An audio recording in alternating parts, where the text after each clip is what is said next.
Assalamualaikum warahmatullahi wabarakatuh. Masih melanjutkan video mata kuliah sebelumnya. Masih bersama saya, Febrian Wisnu, di mata kuliah Mekanika Mesin, jurusan Teknik Pertanian Universitas Lampung. Nah, pada video kali ini kita akan membahas mengenai torsional stress.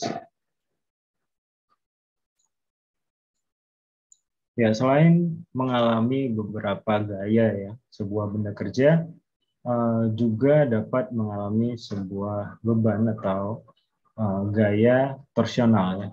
Selain energi yang ditransfer, selain berat mesin, selain resistensi gesekan, selain inersia komponen, perubahan temperatur, sebuah benda kerja juga dapat mengalami sebuah beban torsional ya, atau penanggung tegangan torsi atau tegangan undut atau bending stress ya, atau keduanya. Nah, kompetensi pada video kali ini adalah kalian semua para mahasiswa diharapkan dapat menurunkan persamaan dan menyelesaikan persoalan-persoalan torsional stress yang bekerja pada sebuah komponen mesin.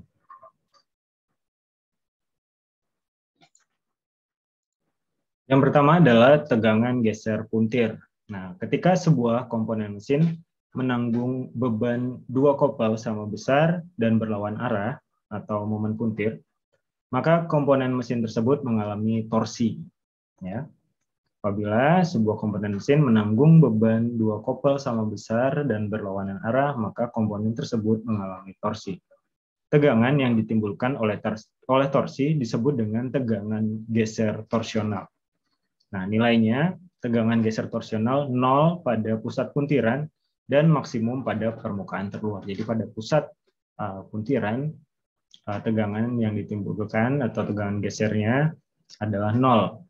Ya, kemudian di luar, di permukaan terluar, akan maksimum.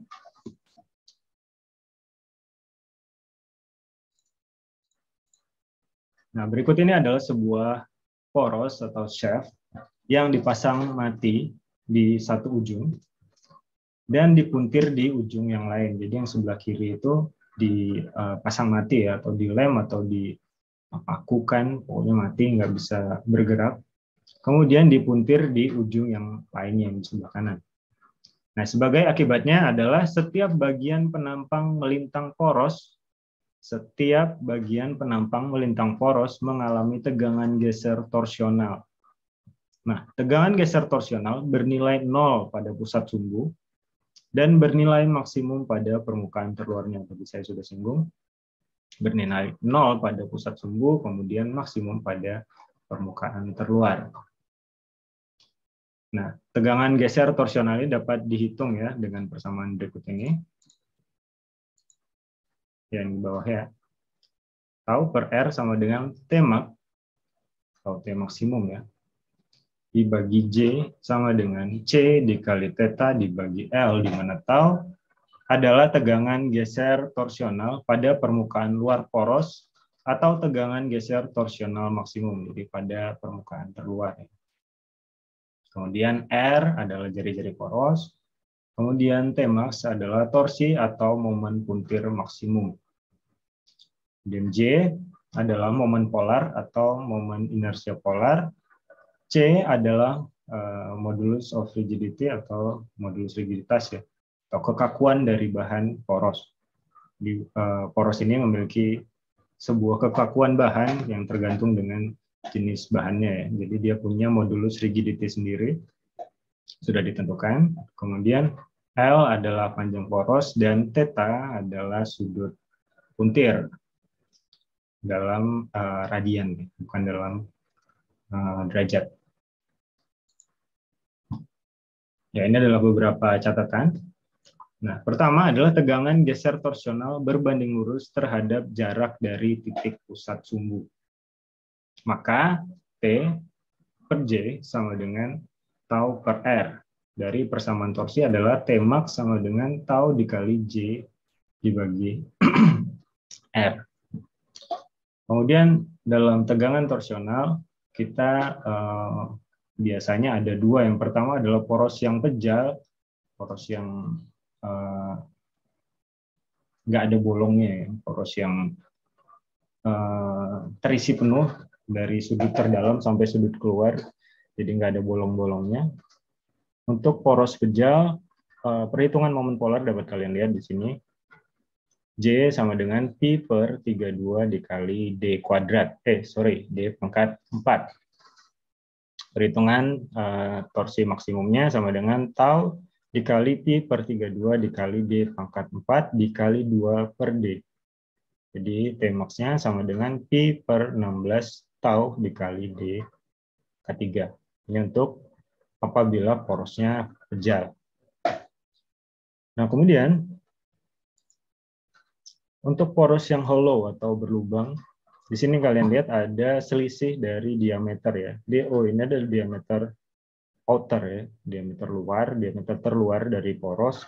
Kemudian DI adalah D inner ya, diameter inner, diameter bagian dalam. Jadi kalau misalnya porosnya berlubang di tengah, yang D inner ini adalah jari-jari diameter dari poros yang bagian dalam, kemudian D outernya adalah diameter dari poros di bagian luar.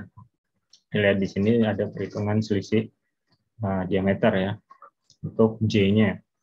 Kemudian untuk T-nya, kalian lihat di sini, Tmax torsi maksimumnya Pi per 16 dikali tau dikali D outer pangkat 3, D terluar ya, dikali 1 per K pangkat 4, di mana K adalah perbandingan antara D inner dibagi D outer. Jadi kalau misalnya diameter dalamnya 1 cm, diameter luarnya 2 cm, berarti K-nya 1 per 2.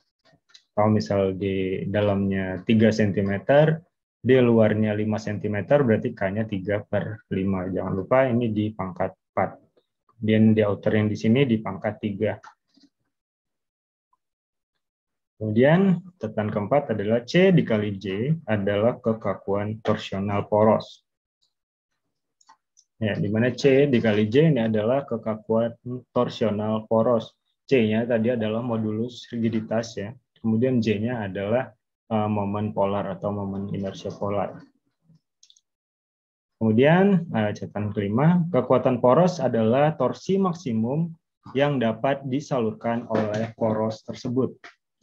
Sehingga perancangan kekuatan poros menggunakan rumus daya ya, ada dayanya gitu, power atau daya yang ditransfer oleh poros adalah P sama dengan 2Pi dikali N dikali T min dibagi 60, di mana N ini adalah jumlah putaran per menit, atau kita bisa singkat ya dengan kecepatan sudut. Jadi 2Pi N per 60 ini sama dengan kecepatan sudut radian per detik. Ya. 2Pn per 60 di sini bisa disederhanakan.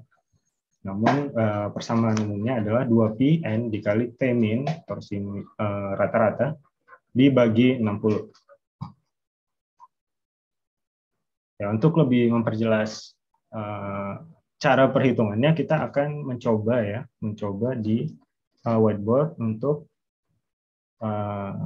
menyelesaikan persoalan yang ada hubungannya dengan torsional stres ini. Baik, kita lihat di sini sebuah poros mentransfer daya P, sangat jelas di sini, sama dengan 100 kW pada N sama dengan 160 APN. Tentukan berapa diameter poros D jika torsi maksimum 25% lebih besar dari torsi rata-rata. Diketahui tegangan geser torsional izin maksimum 70 MPa. Ya, untuk menyelesaikan persoalan ini, pertama kita data dulu ya, apa aja yang kita punya. Pertama kita punya P atau daya ya, sama dengan 100 kW. Ini dia. Kita rubah jadi watt. Ya, kita 100 kali 10 pangkat 3 watt. Kemudian ada N sama dengan 160 PM. Kemudian Kita lihat di situ, tentukan berapa diameter poros D jika torsi maksimum 25% lebih besar dari torsi rata-rata. T maksimumnya 25% lebih besar dari torsi rata-rata. Berarti T maksimumnya adalah 1,25. Makanya 25% lebih besar. 25% lebih besar dari torsi rata-rata. Oke, 1,25 ya, karena 25% lebih besar. 1,25 T-min. Kemudian diketahui tegangan geser torsional izin maksimum adalah 70 megapascal. Sama dengan 70 megapascal. 70 megapascal dengan 70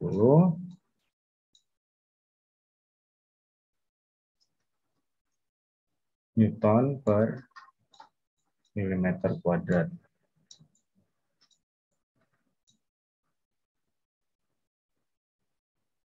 Oke. Sini Tmax sama dengan 1,25 Tmin ya. Kita cari dulu Tminnya. Pakai rumus P yang tadi. Saya langsung aja. 100 kali 10 pangkat 3 ini P. Atau daya. Sama dengan 2 pi nt. Oke, di sini adalah Tmin yang kita cari dibagi dengan 60. N-nya ada 160 rpm ya. Tmin-nya adalah yang mau kita cari. Silakan diambil kalkulatornya, kita hitung bareng-bareng. Tmin sama dengan, nah, setelah Tmin-nya diketahui, kita dapat menentukan T maksimum ya, karena T maksimum adalah 1,25 dari Tmin. Jadi kalau Tmin-nya dapat, maka kita dapat T max-nya.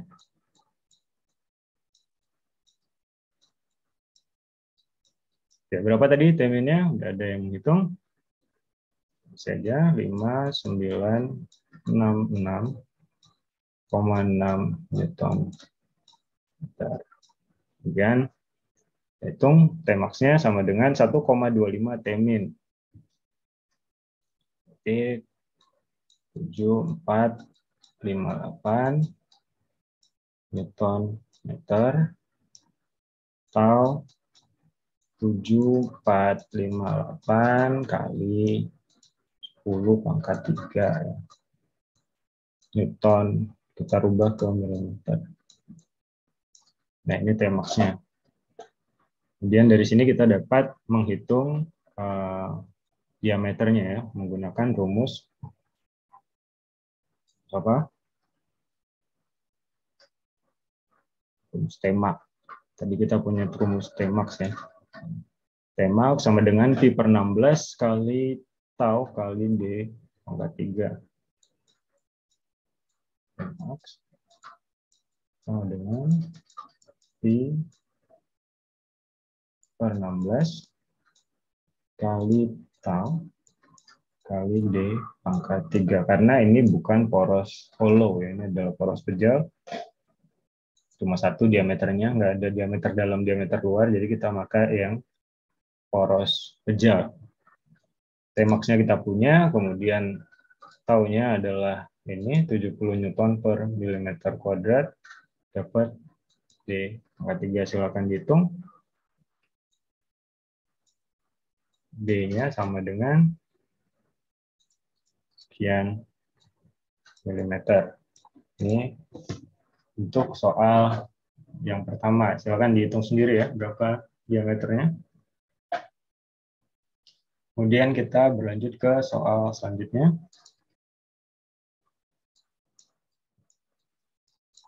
Baik, ini adalah soal kedua. Sebuah poros mentransfer daya, lagi-lagi udah ada dayanya di sini, dan 180 rpm M-nya. P-nya punya, N-nya punya.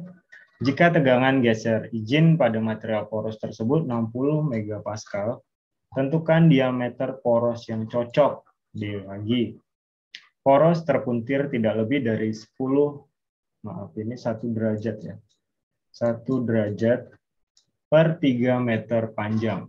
C, modulus rigiditas sama dengan 80 gigapascal. Untuk menyelesaikannya, kita tulis dulu apa yang kita punya. P ada 97,5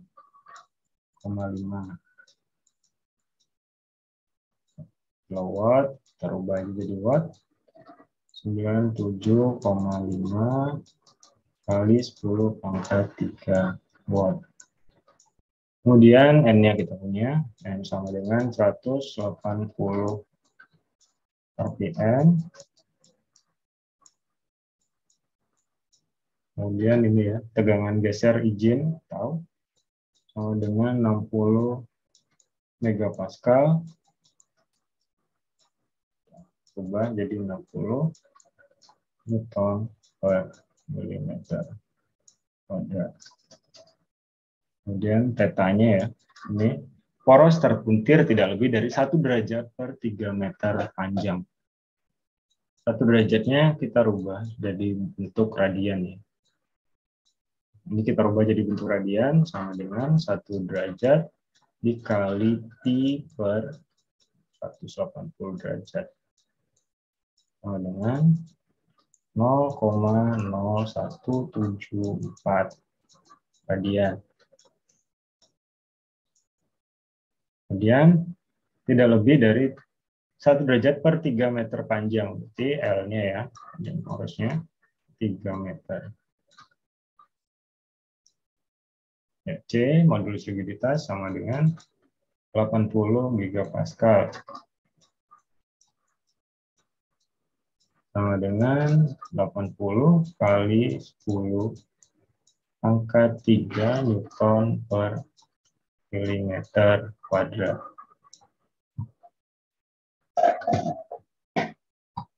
Ya, kita cari T-nya dulu ya di sini.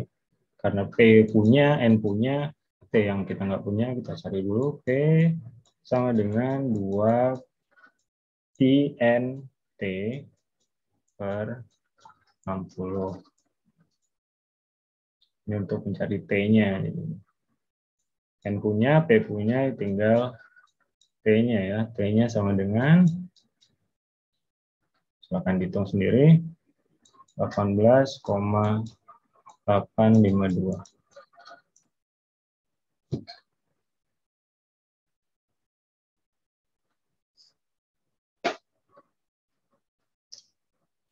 Oh, sorry ya. Kita tulis aja di sini. Udah 18,852 T. Dan T-nya baru bisa kita hitung ya. T sama dengan P 97,5 kali 10 pangkat 3 dibagi dengan 18,852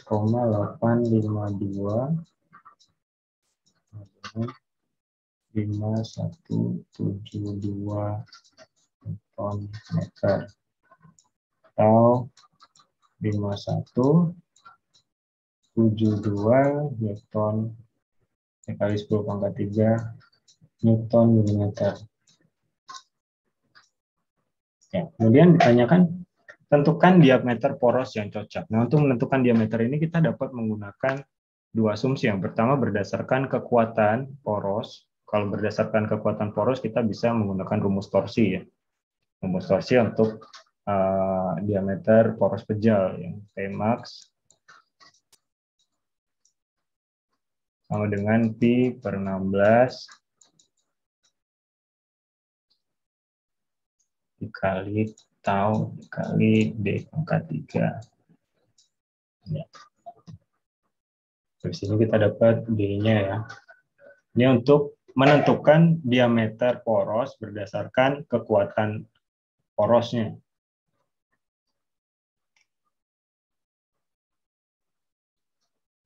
Yang pertama, yang kedua kita dapat menentukan diameter berdasarkan kekakuannya atau rigiditasnya. Nah, untuk berdasarkan rigiditas, kita harus menghitung dulu berapa J-nya ya. 332 Newton poros per jam kali D pangkat 4. Kemudian kita masukkan ke rumus T per J sama dengan C kali theta per L.